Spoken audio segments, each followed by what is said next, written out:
Hello, everyone. Welcome to the annual Privacy Officer Training for SASH Privacy Officers. My name is Amy Rogers. I am the training coordinator for SASH.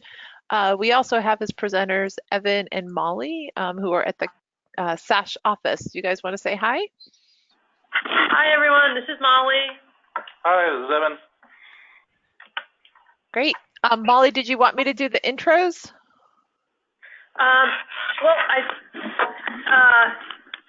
I'm not sure how many people are on the call, but I thought it would be nice if we didn't have, like 50 people, if we could do just kind of quickly have you all as privacy officers just identify, who you are and where you're from. I think that would be nice to know kind of the community we're with here for the next hour. So it looks like, and actually now I'm looking, it looks like we have about 6 or so people. So I think that would be great. Why don't we start off with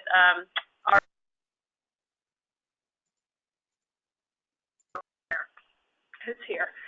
Hi, I'm Laura Wilson, Director of Operations for Cathedral Square, and I serve as the Privacy Officer for SASH. Perfect.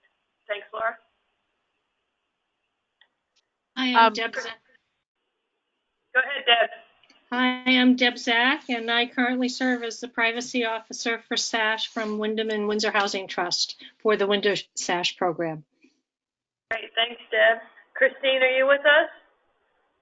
Hi, it's Christine Hazard from Brattleboro Housing Partnerships. I will be the new Privacy Officer. Fantastic. How about Kevin Loso? Are you with us? You might be muted. Yeah, he's self-muted, so I can't unmute him, and he might not. Kevin? Nope, that's someone just joining us. Okay.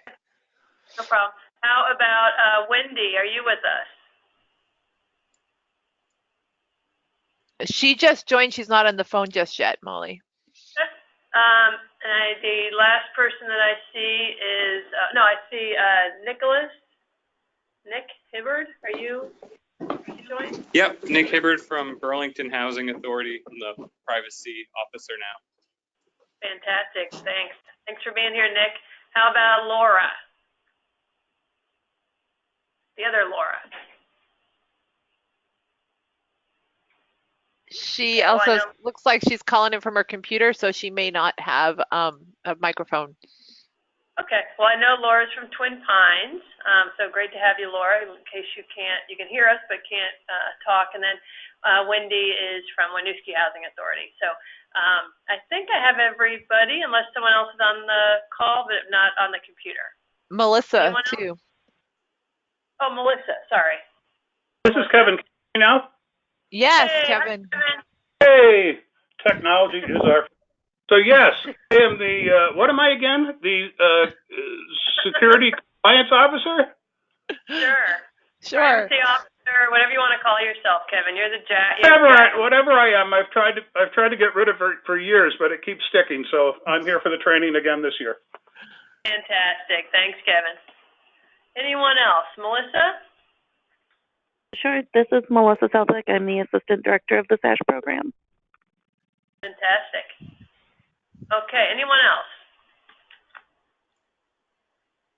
Great. Okay, so we have an hour together, so let's we won't waste any more time. Amy, do you want to take it from here? Sure. I'm going to mute everyone, and Molly, I'll just unmute you guys, and you guys can mute yourselves from there. Okay, so we conducted a survey, as some of you may remember, back in September, asking all of you what you wanted to be included in our annual training. So from that survey, we were able to put together the following agenda for today. So first, we're going to talk about HIPAA refreshers and some updates. So this includes some updates on laws from the training we had previously. We'll also cover some HIPAA do's and don'ts. This is actually taken directly from the SASH training manual, and this is what all new staff are trained in.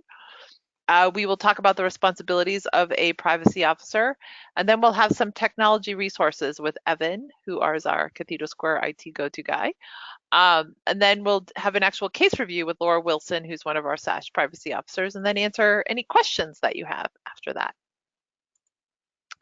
And just as I'm talking, if there's any questions that you do have, since I'm muting everyone just because it's easier in terms of sound, please feel free to type them in the chat area and we will ask them. And then at some point at the end, we will also unmute everyone if you have questions.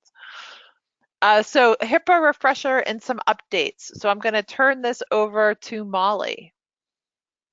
Super, thank you. All right, so this is one of the things that you all were interested in when we get together annually, and I think that makes a ton of sense.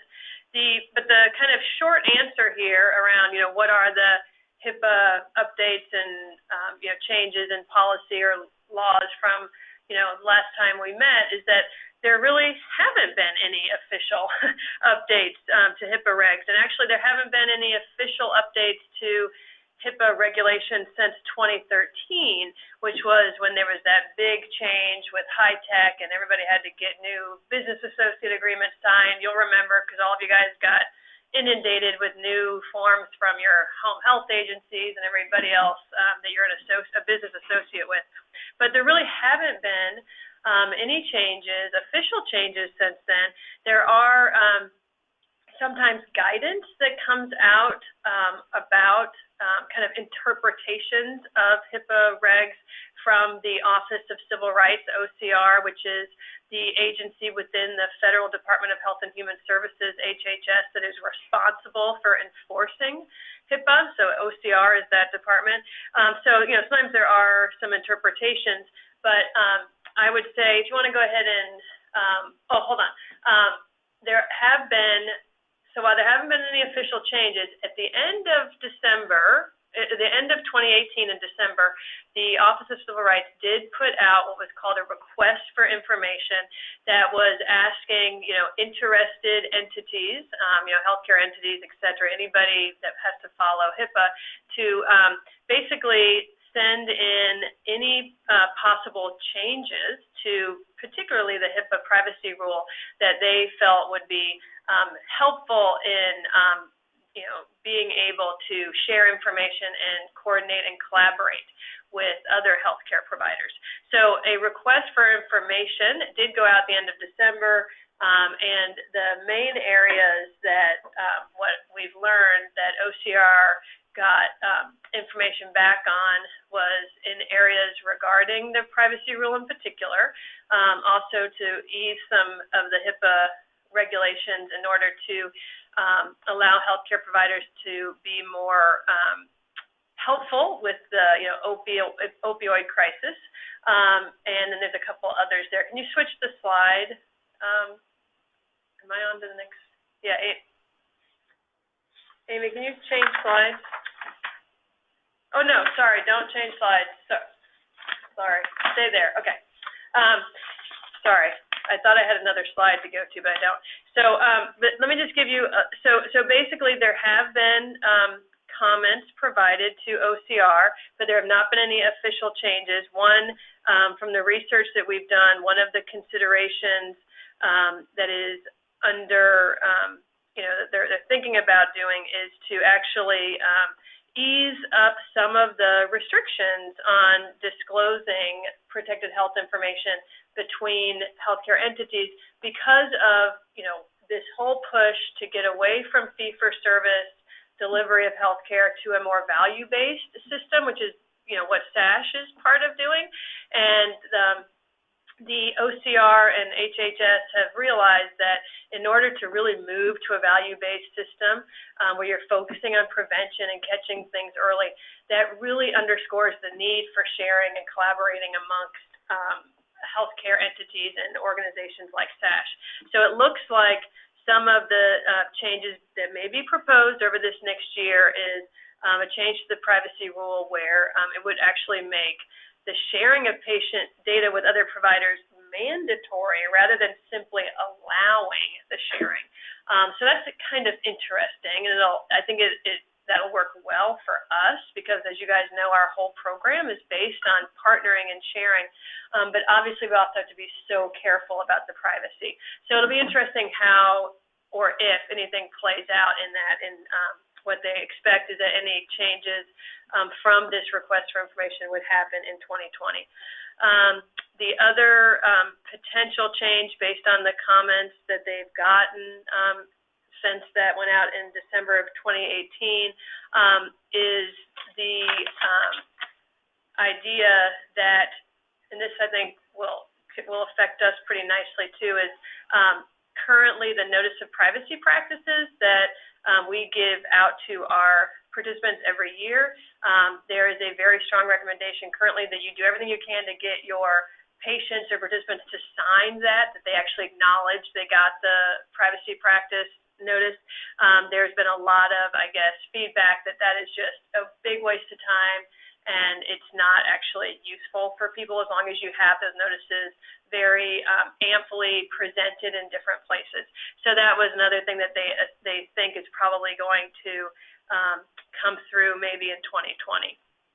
And then the other potential change, as you see up here, is the help with the opioid crisis. And there seems like there were enough comments about some of the stringent rules around privacy when it comes to mental health and drug and alcohol use that they're looking to ease some of those if it will help in the coordinated care for those issues.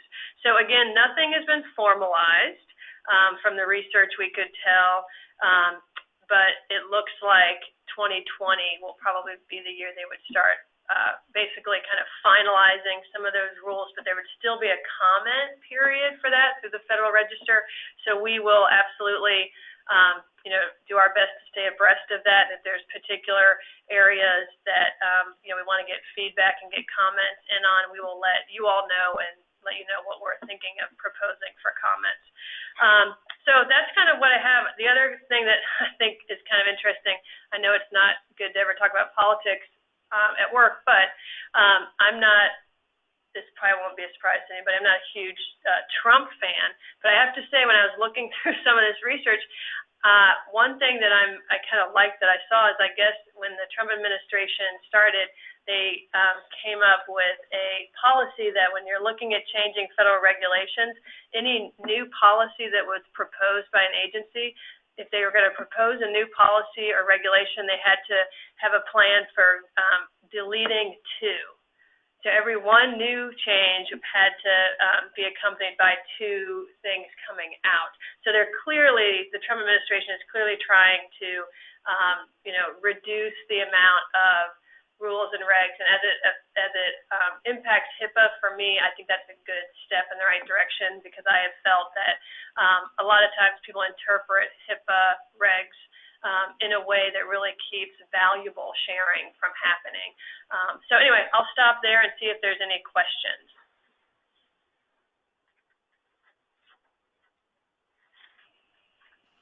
There's none being posted in the chat, Molly. I think you can keep going.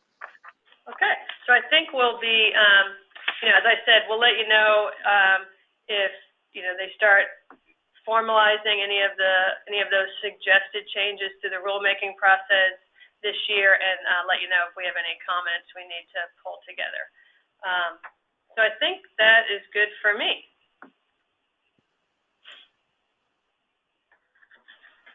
Great, thanks, Molly. Okay, so now on to some HIPAA do's and don'ts. So this is taken directly from the training material that we provide to our new SASH staff, and it's available to all SASH staff as well. So one of the do's, we ask that SASH, and I shouldn't say we ask, but the HIPAA regulations ask that our records are in an appropriate location, that are in a locked office, in a locked file. So I tell all new staff to make sure they have a locked filing cabinet in their locked office where they can keep their files, because they contain PHI. We ask that people be aware of their surroundings when they talk about SASH participants, even if they're talking about a SASH participant with an authorized person or somebody who can hear that information. So we suggest talking about participants in a private office with a closed door, and hallway conversations aren't the most appropriate. Double check with SASH participants for permission if they're unsure about the identity of family members or caregivers who claim to have permission to talk about participants. We always encourage our staff to double check the permissions in PHL, which is our database management system, to see if those permissions may have changed. That's the most up-to-date place where our staff can check and see if we have permission to talk to different family members or caregivers of our participants. Do send SASH participants protected health information through secure means of communication. So making sure that we're not just leaving information on people's desks, but if we're sending it via fax, that someone's sitting by the fax machine. We also are very clear about texts and being aware of texts. Do discard personal information using secure shredding bins or machines. Don't put those PHI in recycling or trash bins. Ensure that information is taken out of SASH participants' records for use or review and it's returned promptly and accurately to those files, so not leaving them sitting around. We also encourage people to ask that question, what if it was my information that was being discussed? What if this was my mom or my grandmother or my sister, and how would I want their information to be talked about?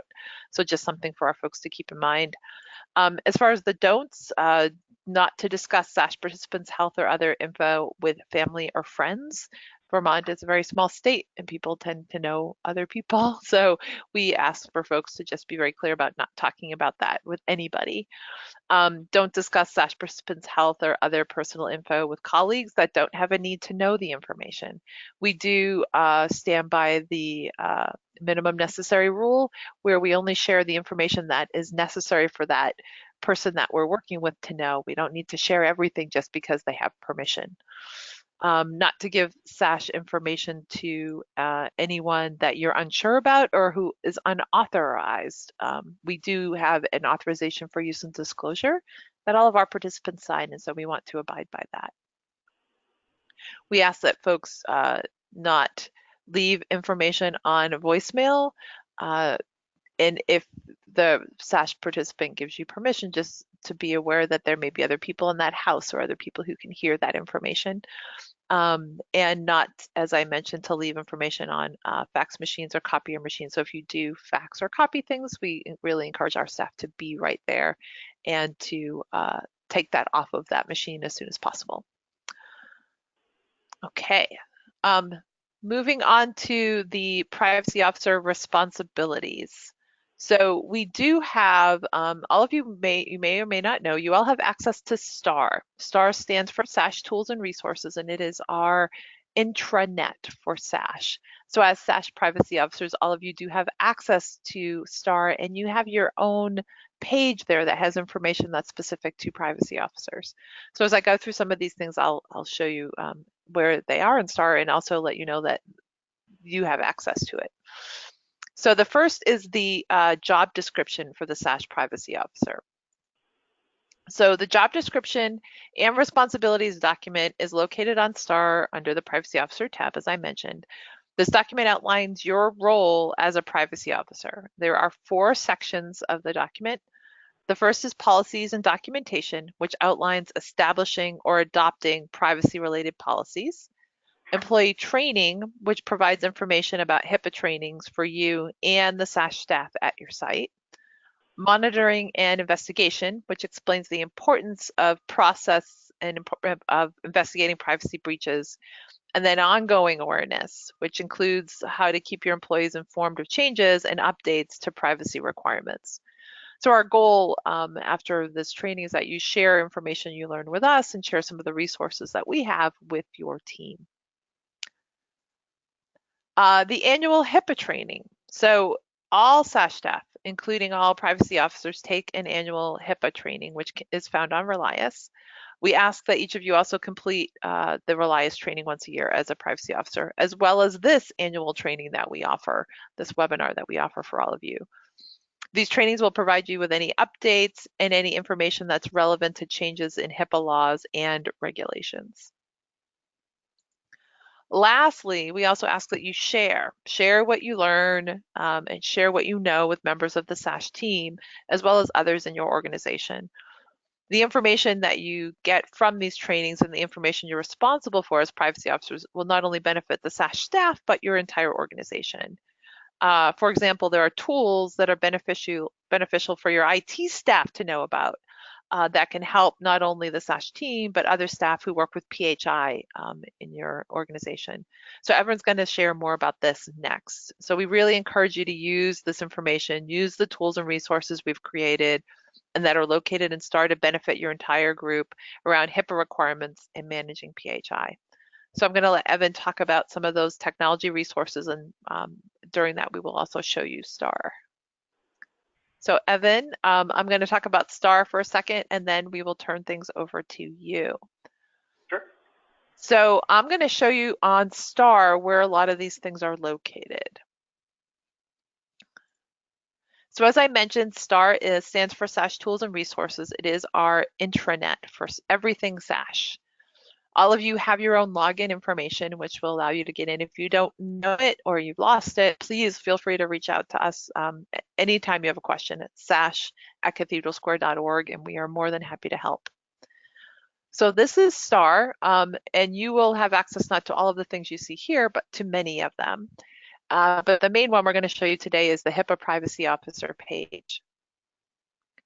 So on here, we have tools and forms, presentations and videos, and then our quick links, which we have all the time on every page. So tools and forms, we have a privacy and confidentiality acknowledgement statement. So if you click on the little plus sign and then you click on the link, the document itself will open. And so this is a PDF that you can open and print. We also have the privacy breach assessment form, which is a fillable form as well as a regular paper form that you can fill out. We have the confidentiality statement, a whole bunch of other things. One of the things that Evan will talk about is the SASH technology requirements and recommendations. This was just completed today, I believe. So that's located here, and he'll tell you a little bit more about the information in that. After this training is over, we are recording this. We will also post it up here, so you're welcome to watch it or come back for resource information later if you want to watch it again.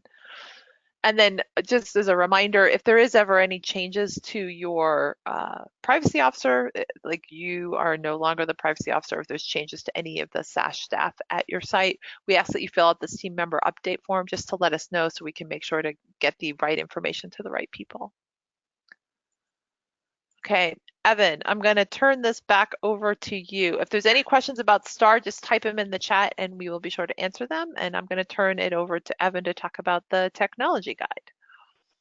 Sure, and I'm just going to keep it brief. There's a lot of content in the guide. It's been kind of a couple years in the making. And really what we wanted to provide, we've had a lot of requests about, what do I purchase?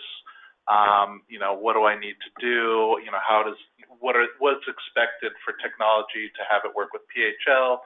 And we didn't have a really great resource, so I tried to put together a nice summarized version.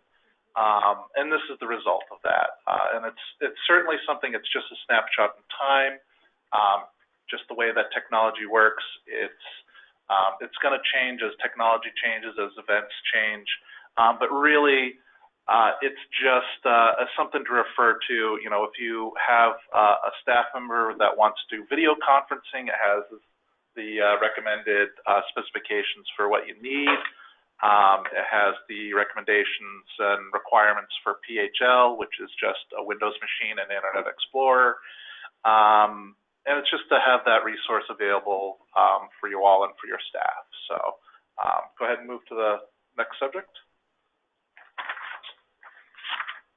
So one of the other things too that I wanted to emphasize in the guide were a couple things that we talked about in the past, but especially this year, was the emphasis on encryption and security awareness.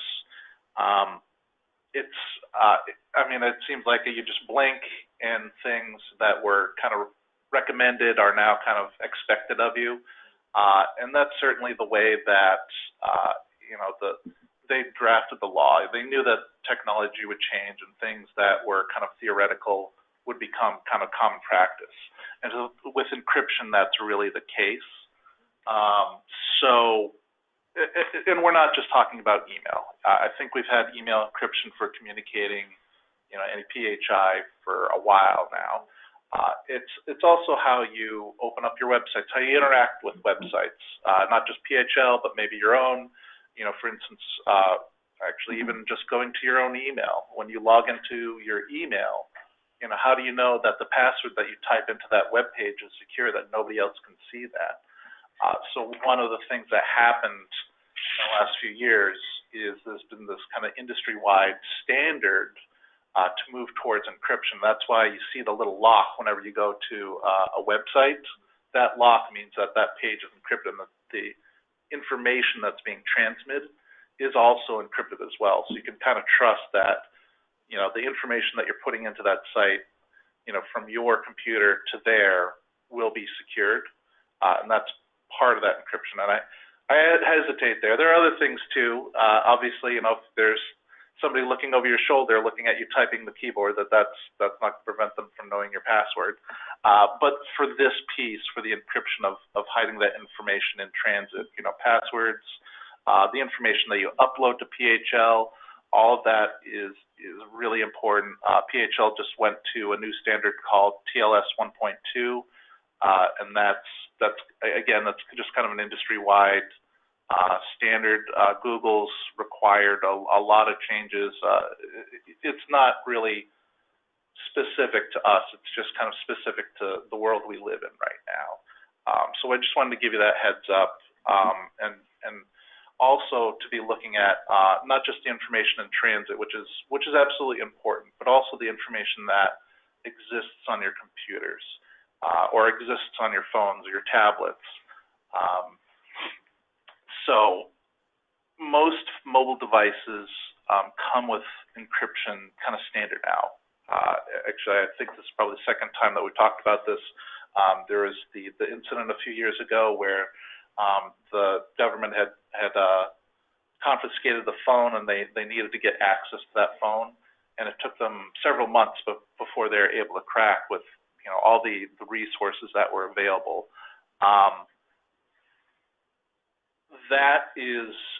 That's standard now. Most Android devices, pretty much all iPhones, all iPads now come with that. So if you can trust that the government will take a really long time with everything that they have, anybody that steals your phone or your laptop, you know, with that level of encryption is going to be secure. So as long as you don't, you know, leave your password written on the laptop, if it gets stolen, you don't have to worry about that information being breached. So it's an extremely low probability. And that's, at least for my part, that's a great relief. And that's a great relief for all of us. And internally, we've been moving towards that for the last couple of years. And again, it's just kind of something that's expected. It's not mandated by law, by HIPAA, by high-tech. It's not mandated, but it's kind of expected of us by now. So I just wanted to make sure that you are all aware of that. So when you're looking at getting new equipment or just assessing what you have currently, that's absolutely something that should be looked at. And it's not just laptops, it's also your website. If you have a website for your own organization, you should be looking at a security certificate. Email, obviously, but yeah, as I said, we wanted to make sure that you're all, you know, had that information, and this guide will help you and kind of go through those points of what to look for and what you should be thinking about for having encryption enabled. Excuse me. So the other half is the cyber awareness. We'll get into some statistics on the next slide, but it's been just kind of a ridiculous year for how many breaches, how many cyber attacks, just all the different kinds of malware, and I mean, the names to me are the most ridiculous for some of these. There's just been a record number of malware attacks, and for those of you that don't know, so malware. Actually, if you could move to the next slide, Amy. I'm kind of going to skip ahead and I'll go back to my notes. So malware, I'm going to kind of generally define as kind of the broad term for software or commands that are used to either disrupt, damage, or gain access to information. And it comes in all sorts of different flavors.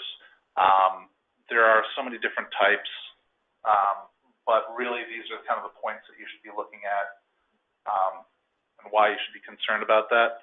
So 92% of malware is delivered by email. The examples actually that I probably should have put with this one, but you know, it's kind of funny seeing some of these examples. You know, you get an email that says, "Oh, can you buy me?" You know, it's faking from your boss.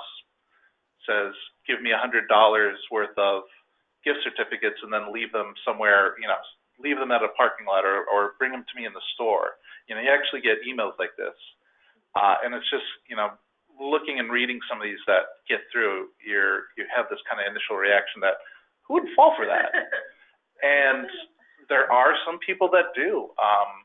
It's kind of funny that these ridiculous examples, you know, they do work. You know, they work 1 out of 10,000 times, but they do, and they don't necessarily need to have malware. They just have a bad intent. But they also come in the forms of, oh, you know, I forgot my password. Can you reset my password to this? They also come in the form of actually password resets. You know, we actually had one come the other day that was faking from Google. Somebody was sent an email that said their password had changed. You know, click on this link, go to this website, and you know, put in a new password. And they'll take that password and they'll try anything that they think that you might have logged into and steal that. And that's honestly, that's a way that a lot of these breaches occur. And average cost of some of these breaches can get up to $3.86 million. And most of these target small businesses, which is, you know, if you think about it, that kind of makes sense. And for, you know, thinking about that and the cost, many of these businesses close up. And that's kind of a scary thought. I mean, these are, when I was going through these and preparing this information too, what kind of struck me too is this is information that's coming from FEMA. This is coming from the Federal Emergency, you know, that usually deals with natural disasters. So the fact that this is, you know, listed there as something that we need to be aware of, that really struck me of the importance of this. So a few other statistics that are not on here that I wanted to share too. So it's going to be a record year again. Pretty much everybody industry-wide says that ransomware, malware, it's just going to go up. We're just going to get more emails, and you know, from everything that we've seen so far, that's true. And 98% of those are going to be because of social engineering, trying to trick you. So it's not necessarily going to be the spam filter figuring out that, you know, something's coming from a known bad source. It's going to be something that's tricking you into believing, that's getting around these and tricking you into doing something that, you know, you shouldn't be doing. And actually, one of the other final pieces that I want to mention too, and I thought this was kind of an interesting statistic, is the average time to recover from a malware attack, and I'm assuming this is mostly ransomware, which I'll talk about in a little bit, is 50 days. That's an incredible amount of work time that's lost. And it's just, it's kind of, yeah, it's really staggering, you know, those numbers. And the pieces about encryption and making sure that you have newer technology, making sure, you know, all the antivirus that's also covered in the requirements guide. Really, those are just kind of the infrastructure in place to prevent those. The final piece is you, the end users. And again, I've used this example before. You know, it always happens that it's the one person, you know, they're rushing through the day. They you know, they're not really paying attention, and they get an email. It's from upsss.biz. they're not really paying attention to it. They just see that a tracking order has been, their package is delayed, and they click on it. They click on the attachment, and then boom, they get a piece of ransomware, and that's because of social engineering. They take advantage of that, knowing that there's going to be those people that are, they'll just have that mindset of trying to get things done, and they might make a mistake that's would normally be easy to see. So that's those are the two things that I really wanted to push, especially within that guide. And actually, could you move to the next slide, Amy? I did move to the next slide. I think she did, yeah. Oh, you did? Okay, yeah. I'm sorry. So really, again, kind of just going to summarize, when you're assessing, absolutely look at your technology, look at what you have for encryption, make sure you have some kind of, even outside of this, even if it's just sharing a story like, hey, for example, not to get political either, but there was just an assassination, of a major political figure, and all of the, the Department of Homeland Security did issue a bulletin about that there might be cyber attacks because of that. It's just things like that. If you pass on, just keep awareness, keep, not people in fear, but just keep people aware. Fear is not something that should be driving this. It should be concern and just making sure that everybody's aware. And that's really what I want to provide as part of this guide, but also just kind of bring that awareness to all of you. So thank you. Oh, and actually, I'm sorry, there is one last thing. So also included in the guide, there are also links and resources that also, if you don't have a dedicated IT person, or if you're just looking for additional information, we have some links, and I have promised to try to add some additional resources as we can, just to point you all in the right direction, either for information or just for where to get technology. We use TechSoup for a lot of things, especially for the Microsoft donations. It's a great resource. So yeah. Great, thank you, Evan. Molly. Perfect. So Molly, we'll turn it over to you for the case review. Sure, thank you. And I would definitely underscore that new technology guide, I think you guys are going to find extremely helpful, really user-friendly to read, and is just chock full with resources. And as Evan said, it's something we've been, wanting to get together for you all and all the housing hosts for a number of years. So we're happy that it's there, and of course we will keep it updated as much as we can. So it's best for it to be an online resource for you, since we'll be doing periodic updates. So wonderful. So I don't see any questions getting chatted in, so we'll go ahead and move on. What we wanted to do, well, I always let you guys know at this annual kind of get together of the privacy officers how many privacy breaches that we heard about, that we got over the last year. And it's I'm going to knock on wood, it's usually quite low, and 2019 was no different. We only had 2 privacy breach forms completed throughout the state for SASH in 2019. So it just says a ton about what a wonderful job your SASH staff are doing in respecting and safeguarding people's, their participants' information, and what a good job I think the training resources are that we have available, and what's on STAR. So that's really good news. But we also take this opportunity, to tell you a little bit about what those breaches were. So we only had, as I said, 2 this in 2019.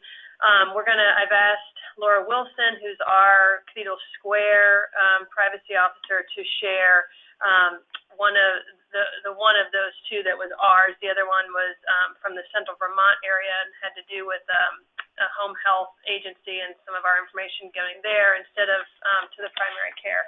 So I'm going to let Laura take it from here and just briefly describe the breach that we had here at Cathedral Square, and then we'll kind of walk through how we handled it. Well, hi, everybody. So this is as all breaches are, everyone is really unique, and this one is no different.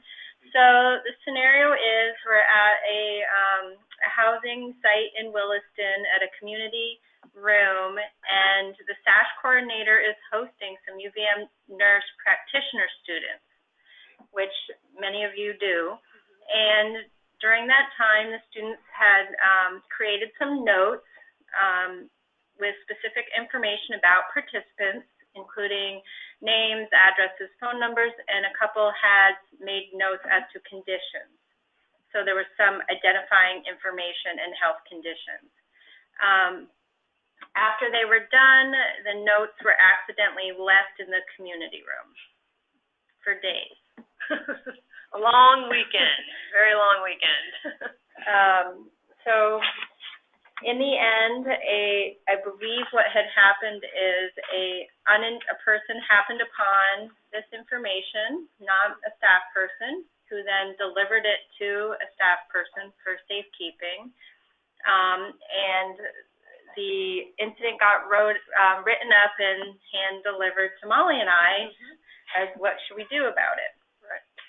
Amy, did you want to, since I'm not sure how we wanted to tempo this, but did we want to grab the privacy breach form, or are we all set there? Yeah, it's remember we have the different screens, so this was about the process, and then we're going to do that poll, and then we'll show the form. Okay, I'll be quiet. Okay, all right, Laura, continue. So as soon as it got brought to our attention, the SASH coordinator completes the breach assessment. So they put all the information in that they're aware of, and they deliver it to the privacy officer, and which in this case was me, and review it to get an understanding of what happened, to understand what the possible harm was, and what are we going to do about it, and what is our follow-up and our responsibility to the participants in this case. So Laura, I'm going to interrupt for a second because we'll hit that in a bit. So we wanted to ask everyone on the call if they knew where they could access these these breach forms. One of the things that people had asked about was if we could show them how to fill out a form. And so there's a poll up on the screen. So if everyone could just answer quickly, where would you find the SASH privacy breach form? If you could just respond to the poll on the screen, that would be great. And we'll kind of get an idea of where people think they can get one of these forms. And it may indicate if you've either never filled out a form or maybe you know exactly where they are because you filled some out. Okay, so I'll give another like 2 or 3 seconds for people to vote. If you could just put your little vote in as to where you think the privacy officer form, breach form is located. Okay, so I'm going to close the poll and we'll see where people think they can get that form. So it looks like the majority of folks said star, 63%, and you are correct. The HIPAA website may have some sort of privacy breach form. It's not the one for SASH. And I don't even know if there is a privacy officer website. So that could be the case, but I've never seen it if there is. So yes, as I was showing you in STAR, that privacy breach form is located right on that HIPAA privacy officer page. So that's another reason for you to get into STAR and use it. So let me close that. And then the form itself, so this is the pages with the form. So Laura, do you want to go over a little bit about how this form was filled out or the information in the form? This is Molly. I'm happy to do that. Molly. Okay, perfect. Both Laura and I review these when it comes in. I actually review all of them from you all when you guys send them in as the statewide administrator. I do that. So what happens is, your SASH, usually it's the SASH, I mean, for the most part, this isn't always, but the SASH coordinator is the one that fills out the breaches because they're usually the ones that identify that a possible breach has happened. So, it's really important, when you, in these situations when they happen, because what will often happen is your coordinator will come to you and say, I think there might have been a breach, and look to you for guidance. So that's why I wanted to make sure that you all know where to go to get that breach form. And we also do, of course, train your staff in where to go to get the breach form. But, sometimes when there's anxiety about a potential breach, it's better to have more than one person that's really aware of, there is a set process. We just go and find this form and we start filling it out, and that describes the situation.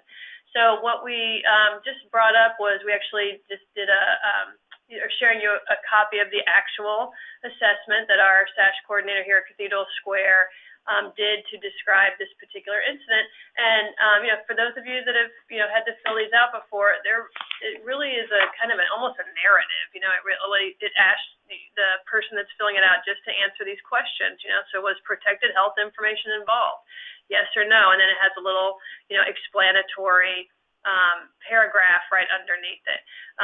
Was the private information encrypted? So if this was a situation, in this particular situation, the answer was no. The information was just right on a table in a community room. It certainly wasn't encrypted. If this was kind of an email situation, that it may vary. Hopefully it was encrypted, and that really helps in the analysis of how likely it is that you have a real breach on your hands. Or even just on their laptop. Yeah, right. So that's how we answered that. And then number 3 really asked the person who's filling this out. As I said, it's usually the coordinator. Sometimes it's the wellness nurse, if that's kind of where the possible breach is coming from, to just in their own words describe the breach. What data elements were breached? And in this situation, you want your staff member just to be as detailed as they can be about kind of what happened. It doesn't have to be, perfectly written out. It doesn't have to be, full paragraphs. Just get the details out. Then ask for the different dates. When was what was the date the breach was discovered? And then when do you believe the breach occurred? So in this particular one, we're at number 3, C and D. As you can see, the breach was discovered, a number of days after we believe the breach occurred, because the students were there, the students left, and unfortunately their notes got left in the community room, and the staff person hadn't noticed that. And then you kind of go on throughout this form to describe the cause and extent of the breach, to get into some more details. And then the form starts asking, okay, so you've described what happened, and now what are you doing as an organization to, what steps are you taking to minimize the harm? And then, so you kind of write through what happened there. And Laura can speak to this, but, the SASH coordinator spoke to the person that found the paperwork and, made sure they understood that that was protected health information there, and that they, if they did end up seeing anything, that they would not be sharing that with anybody because it is protected. Right, and then there was also conversation with the nursing student supervisor to let them know and be aware of the breach, so that there can be a discussion with nursing students, and a wonderful learning opportunity there for them, real life, to understand, kind of how important it is to protect this information. Yeah, absolutely. The form then goes on to ask the person filling it out to be very specific about who the individuals were that were affected by this breach. This is number 5 of the form. And in this case, there were 8 people whose names and phone numbers and addresses were left in that room with these notes. However, only 2 of those 8 people had particular health information jotted down by the student. And as you guys know, protected health information is when you have a person, someone you can identify, and a condition associated together. So it really was just those 2 people that actually had a condition associated with them that were really where the potential breach was coming from. And then the last bit, just ask questions about what the organization believes is the potential harm because of this breach. And in this particular case, it was really about the loss of trust in SASH, the potential that, for those 2 people, their healthcare information could be spread around to other neighbors and SASH participants, and people don't want that. So, and then the person that has completed the form in this particular case, it was the SASH coordinator. They sign it to say they completed it, and then it gets reviewed by the housing host privacy officer. In this case, that was Laura, and then the Cathedral Square as statewide administrator always reviews it and signs off on it. Yeah. So I think that. So I would say the only addition that I would offer is as a follow-up to this event before we, file this away in the file. The follow-up was for the SASH coordinator to meet with the two participants that had PHI issues and concerns exposed, and she had to meet, one-on-one with the participants to let them know what happened. Which was not an easy conversation, but was really what we had to do to make sure that everyone was aware of what happened, to kind of close that loop. And the very end, we decided that there was a low probability that information was breached, and there was no, this was all unintended acquisition of information. It was happened upon in good faith. And so all of those factors kind of weighed into the ultimate decision of what to do with this.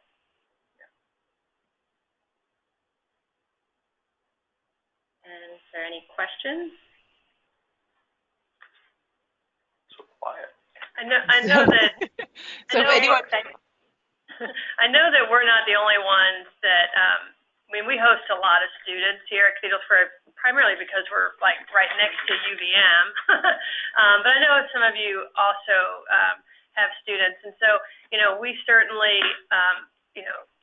when we train and orient students, we always talk about HIPAA. But these things just happen, and I think and Laura and I talked about this. What was particularly hard, I think, for our staff was the fact that they didn't do this. Our staff did not cause the breach, but we host the students, and the students help us complete assessments, which we're so thankful for. We learn a ton from the students and vice versa. And at the end of the day, we had to obviously acknowledge the breach, come to a conclusion about it, and it was us. It was our staff that really needed to have those conversations with those two participants because they have their relationship with them, and they could explain, this was a mistake. It happened, and we wanted to let you know, or letting you know as soon as we can. This is how we controlled the possible breach. And at the end of the day, I think that's the best we can do is be as transparent as possible.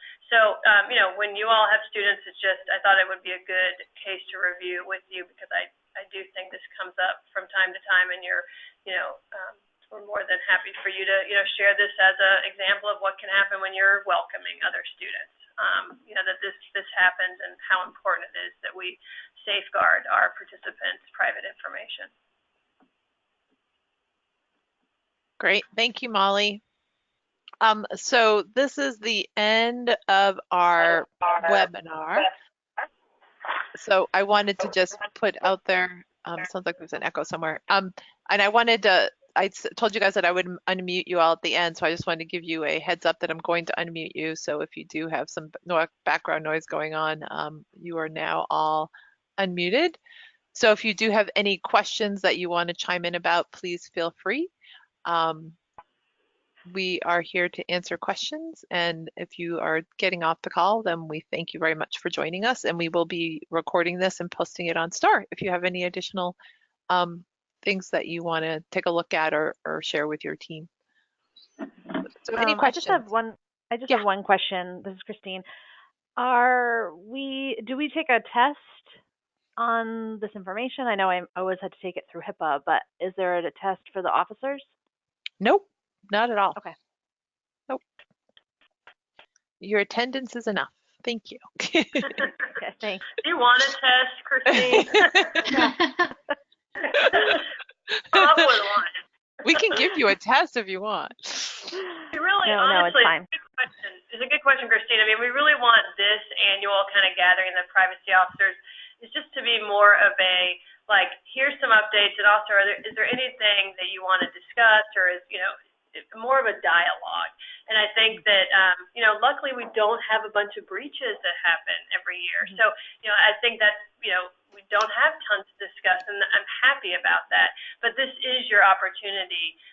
If anything has ever come up, you just want to, run by your peer privacy officers throughout the state, get feedback from us. But it's really more to just be a opportunity just for you all as privacy officers to raise any issues, to hear about a case review. Hopefully you find that helpful, so that, when a breach does happen to you, and it can very well happen, that there is a process in place. We're here to support you.